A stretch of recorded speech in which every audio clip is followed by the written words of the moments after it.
the things that I noticed during this entire couple of months where this oppression is going on, when people talk about the historical context, they talk about 1948, they talk about 1967, but it seems that nobody wants to go beyond that. No, nobody talks the reality of this. As if nobody says that there was a time when this place was a place of peace under the right rulers. Even Muslim leaders, they don't want to. Nobody wants to talk about the Ottomans, don't you know? It is forbidden to talk about the Ottomans. It's forbidden to talk about Khilafat in so many Muslim countries.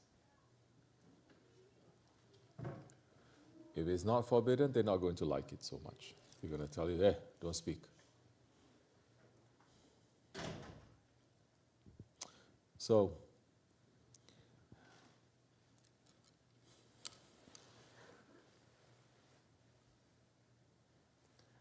they are pushing the lie that Muslims and Jews, for 1400 years, we've always been big enemies, fighting and killing each other. Complete lie. Christians, you have a problem with them. We don't have a problem. There are differences. We don't have a problem. We have proof of 1400 years of Islamic empire and ruling, where the Jews, they live nice and easy. Sometimes wrong things happen here and there. Those exceptions is not the law of Islam. It is not the rule of the land. And it is not sanctioned by the book. Completely different from what the Christians have been doing. It's sanctioned by the book, from the Vatican to the pulpits to the churches. Everyone is saying these are Christ killers, finish them. Why are you going to go all the way to Jerusalem to fight the Muslims? The Jews are here. They are the real enemies. Kill them, finish them. They have that problem, not the Muslims. So they put that lie, but people believe. Because we don't know our history. They say, do not learn. That's not important to learn history. Learn tajweed. Learn fiqh. Learn akidah. Don't learn history. Imagine a man, he has every knowledge, but he doesn't know who he is, where he comes from. Imagine a man not knowing where he comes from, what his history is, what kind of, how you say, person who has no strength and no power. Now, Muslim nations are like that because they say, before we become independent from the British or the French or whoever, let's not talk about that. Talk about when the British and the French came. That's when our real history starts. And then we became independent from them. That's where the real history starts until now. But for over 1,000 years of Islamic rule with Khilafat, don't mention. Don't speak. It doesn't exist. It is wrong. It is bad. It's completely evil. There's no place in this modern world anymore. This is the second lie that is being pushed that the Muslims are believing. First one, they make the whole world to believe that we are the enemies to each other. Second lie is that for over 1,000 years, 1,300 years, that this world in the areas where there's so many problems, every Muslim country, let's say, there are problems. These Muslim countries, they were ruled by the Khilafat directly or indirectly, and there was peace and prosperity for hundreds of years, if not for over 1,000 years. People were able to live, people who were natural, let's say natural enemies to each other, they're able to sit down and they're able to build a civilization and to live together properly. Especially during the last Ottomans and before that, the Seljuks, especially during those times. Because their spirit was different from the ruling of, say, the Arab dynasties. So nobody wants to talk. Shaykh Effendi used to say, there was no suicide bombers. Suicide bombers just came That time he was talking in the 90s. This just came 20 years. There's no suicide bombing in Islam. But they made us believe that this is part of our religion. There was no need for any violence in the places where people say they've been fighting for centuries, because there was peace for centuries. So that is the part where the whole world now conspire to just don't look, don't speak, because you cannot speak about it without bringing up Khilafat, without bringing up the Ottomans. The whole world saying, don't speak about Khilafat. We finished that long time ago. It's going to make now the Muslims to unite. Don't talk about Ahir Zaman. Don't talk about Islam. It's finished. Now it's nationalism. The Islam is according to the country's Islam. It is not the Islam that unifies. Every country will have their own version of Islam, so that they'll never come together. So this is something that the whole world is not going to talk about, because once it starts speaking about how these lands, they were governed properly, they were different religions. We are now understanding people from different religions, they always fight. In Islamic understanding, no. People from different religions, people who are different tribes, different colors, you are all mankind. And Allah is saying, what is wrong with you that you don't help each other? We made you into different tribes so that you look for each other and you help each other and learn from each other. And there's no one tribe that is higher than the other. The Arab is not higher than the Ajam. It's finished.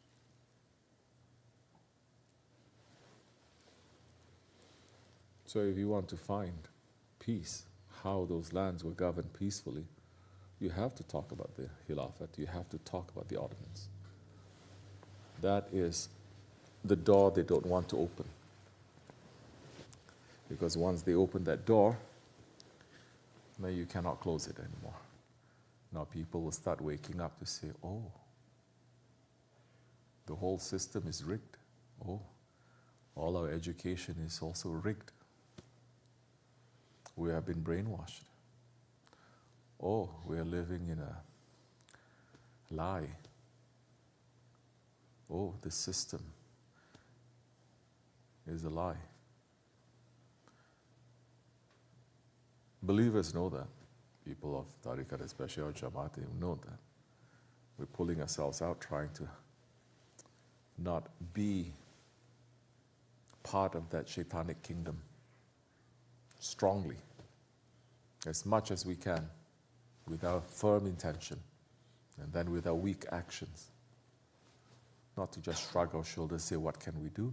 Not to run and to be drowned into that system to say, oh, how are we going to change the system? But this is something that majority of Muslim countries say, don't speak. We must be part of that system. In order for us to rise now, we must be part of that system. We must be part of that club. Don't you know? You want Islam to rise? We have to be part of that club. We have to be part of that satanic kingdom.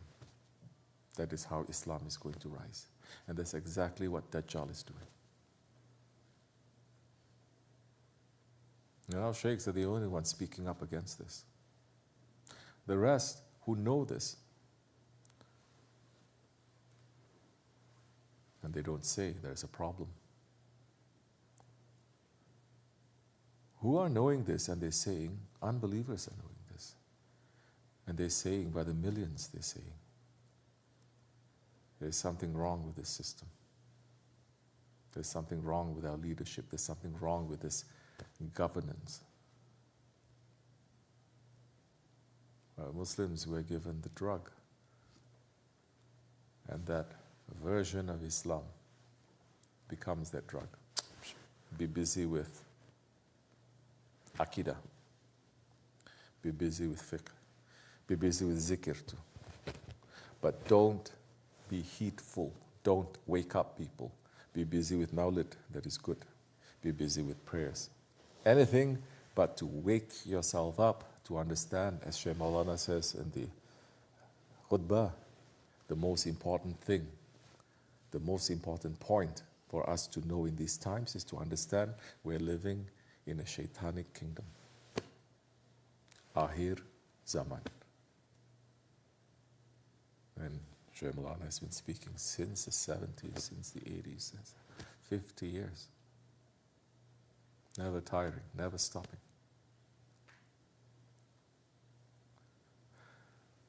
So now, of course, there is a problem. Because those who know this, and there are people, and I refuse to believe people don't know this. Muslims don't know this, alims don't know this, sheikhs, they don't know this. If they know this and they don't speak and they don't wake people up, that is a bigger problem now. Either you're part of the solution or you're part of the problem.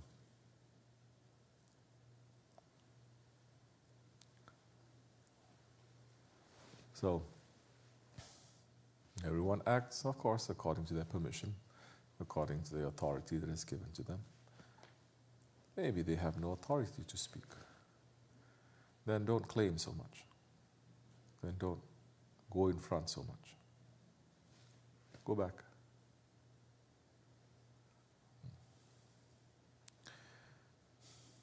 This is all our religion and all our ilm and all our knowledge of Islam, if we don't understand the time that we're living in, it means nothing.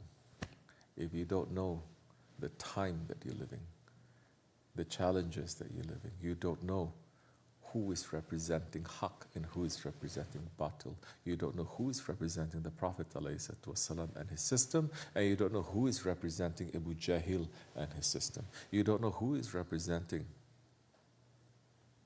Sahibu Zaman, and you don't know who is representing Dajjal.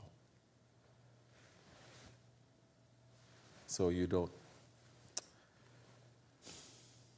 teach people that this is a conflict, that there is a fight. And that's why I say don't teach that. Everyone should just fall asleep and prepare for Christmas. Muslim countries will trip over each other to prepare for Christmas. Prepare for concerts and enjoying, while our children are. So where is the heart? Where is the humanity? Where is the iman? Something wrong.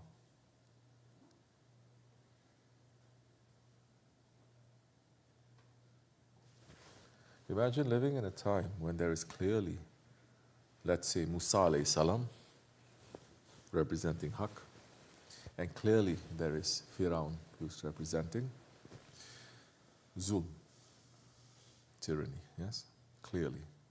And imagine that there are a group of people, they're good people, they worship, but they say we don't want to get involved. We don't want to get involved with Musa, with Hira. We just want to live our lives.